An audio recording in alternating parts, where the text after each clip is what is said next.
wanaagsan dhammaantiinba dhegeystayaal meel kastoo aad joogtaan waxaad ku soo dhawaataan warka subaxnimo ee warbaahinta qaran ee muqdisho. qodobada aad ku maqli doontaanna waxaa ka mid ah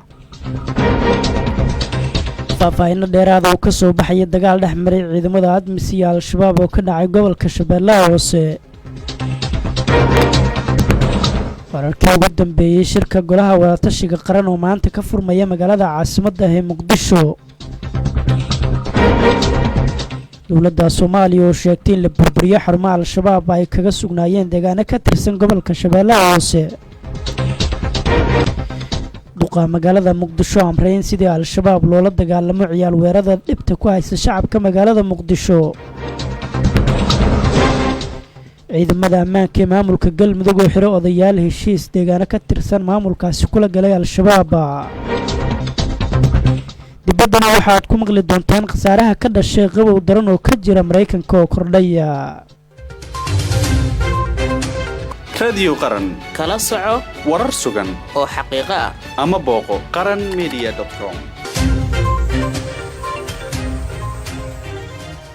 markale kuna wanaagsan dhegeystayaal waxaad dhegeysateen qodobada ugu door corona warka subax ee warbaahinta qaran iminkana ku soo dhawaada qodobadii aad dhegeysateen oo faahfaahsan. aynu ku bilownay wararka naga soo gaaraya degmada Afgooye ee gobolka Shabeellaha Hoose ayaa waxa ay sheegayaan xal saqdi dhexe uu dagaal xooggan meel ku dhex maray meel ka mid ah degmadaas ciidamada Uganda qaybta ka ah howlgalka ADMIS iyo xubno ka tirsan ololka al-shabaab. dagaalka ayaa waxa uu yimid kadib markii xubno ka tirsan al-shabaab ay weerareen saldhigga ciidamada ADMIS ay ku leeyihiin markaasi degmada Afgooye ee gobolka Shabeellaha Hoose, waxaana dagaalkan ka dhashay khasaare kala duwan. goobjoogayaal ayaa warbaahinta waxay u xaqiijiyeen maqliyeen intii uu dagaalka socdo hubka waaweyn oo ay ridayeen ciidamada ADMIS, balse ma sheegin khasaare ka dhashay dagaalka amaba ka soo gaaray shacabka degmada Afgooye. xaaladda degmada Afgooye ayaa saaka ah mid degan, waxaana wararkaanu helayno ay sheegayaan in xalay sidoo kale ciidamada dowladda iyo al-shabaab ay ku dagaalameen xaafadda Mukeyga iyo haanta dheer ee degmada Afgooye kadib markii ay soo weerareen ururka al-shabaab. dhinaca kale dowladda Soomaaliya ayaa waxay sheegtay in markaasi la burburiyay xarumaha ay kugu sugnaayeen al-shabaab gobolkaasi. howlgallo qorshaysan ayaa markaasi oo iska kaashadeen ciidanka gaarka ee NISA iyo booliska Haramcad kaasoo lagu xaqiijinay wadada isku xirta magaalooyinka Muqdisho iyo Marka ayaa laga sameeyay halkaasi. saraakiisha hogaaminaysa howlgalka ayaa waxa ay sheegeen in la burburiyo xarumo qarsoodi ah oo al-shabaab ay ku lahaayeen deegaanada Ceel Maracade, garas magana waa markaasi ay yiraahdeen garas gawaana,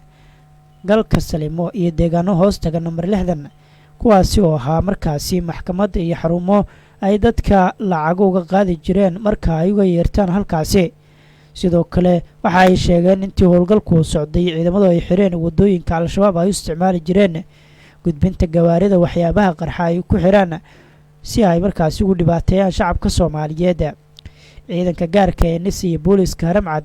ayaa markaasi waxa ay weli howlgalka ka wadaan wadada xiriirisa Muqdisho iyo magaalada Marka, waxaana saraakiisha ciidamadu ay sheegeen inay isku furayaan Muqdisho iyo Marka.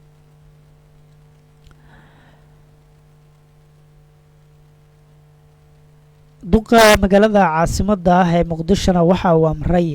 in kooxaha ciyaal weerarada si adag loola dagaalamo. gudoomiyaha gobolka Banaadir ahna duqa magaalada caasimadda ee Muqdisho Yuusuf Xuseen Jimcaale Madaale ayaa ka qayb galay kulan ay isugu yimaadeen madaxda degmooyinka dhaca qaybta bari iyo saraakiisha laamaha amniga kaasi oo lagula hadlayay u diyaargarowga qorshe markaasi waa qorshe howleedka sanadkan cusub ee 2023 iyo qorshaha wada shaqaynta amniga Muqdisho iyo sidoo kale magaalada Muqdisho. gudoomiyaha maamulka gobolka Banaadir ayaa kulanka ka sheegay in ciyaal weerarada haddii aan hadda la iska qaban oo aan lala dagaalamin sidii al-shabaabka oo kale ay noqonayaan aynu u baahnaan doonaan in lala dagaalamo ama lagala dagaalamo cir iyo dhul. sidoo kale ummadana ay markaasi ka qaadi doonaan. gudoomiyaha gobolka Banaadir ahna duqa magaalada Muqdisho Yuusuf Xuseen Jimcaale Madaale ayaa faray maamulka degmooyinka iyo saraakiisha laamaha amniga ee degmooyinka dhaca qaybta bari in ay markaasi dardargeliyaan horumarinta degmada sida nadaafadda bilicda dibudhiska wax ka qabashada kiisaska amniga ciyaal weerada iyo in markaasi iskaashi buuxa laga wada yeesho dagaalka ka dhanka ah al-shabaab dhowr jeer ayuu ku soo celceliyey gudoomiyaha gobolka banaadir in ciyaal weerada markaasi inta aysan xoogaysan lala dagaalamo isaga oo markaasi walwal ka muujiyey inay kooxdan geystaan ama ay xoogaystaan hadhowna awood loo yeelan waayo in la xakameeyo kooxaha ciyaal weerada ayaa waxa ay magaalada muqdisho ka geystaan dhibaatooyin xoogan oo isugu jira dhac iyo dil ay u geystaan dadka shacabka ah ee magaalada muqdisho waxaa magaalada muqdisho markaasi looga jiraa markaasi diyaargarowgii ugu dambeeyay ee shirka golaha wadatashiga qaran kaas oo markaasi ka furmaya magaalada caasimadda ah ee muqdisho una dhexeeya madaxda maamul goboleedyada ee dalka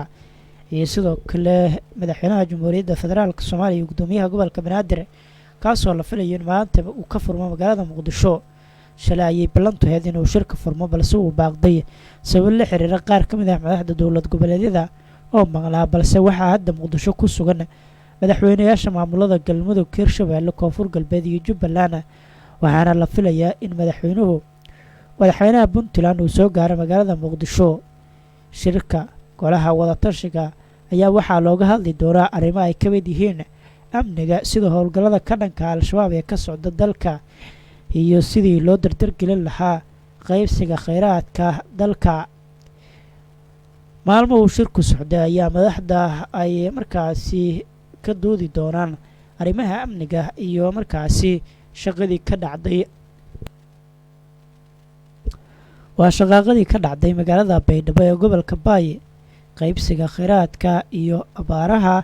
iyo sidoo kale iyaga oo ugu dambeyn madaxda jirka ka soo saari doonaan warmurtiyeed ay uga hadlayaan waxyaabihii ay markaasi ku heshiiyeen madaxdan islamarkaana lagaga wada hadlay shirka ciidamada ammaanka ee dowlad goboleedka galmudug waxay xabsiga dhigeen shalay odayaal markaasi saxaafadda kula hadlay magaalada cadaado kuwaasoo kasoo laabtay deegaanada ay maamulaan al-shabaab taliyaha qeybta 12aad waa markaasi qeybta 12aad jenaraal xasan jaamici oo saxaafadda la hadlay ayaa yidhi odayaasha waa la xiray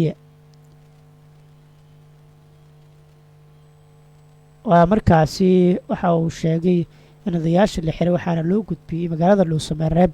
si sharciga loo horgeeyo cidna markaasi lagama aqbalayo in ay al-shabaab la macaamisho ayuu yidhi taliyaha gudoomiyaha degmada cadaado faarax diiriye warsame ayaa yidhi odayaasha maanta hadlay waa dambiilayaal tallaabo ayaana laga qaadayaa xitaa wariyaashii waraystay cadaaladda ayaa la horkeeni doonaa ayuu yidhi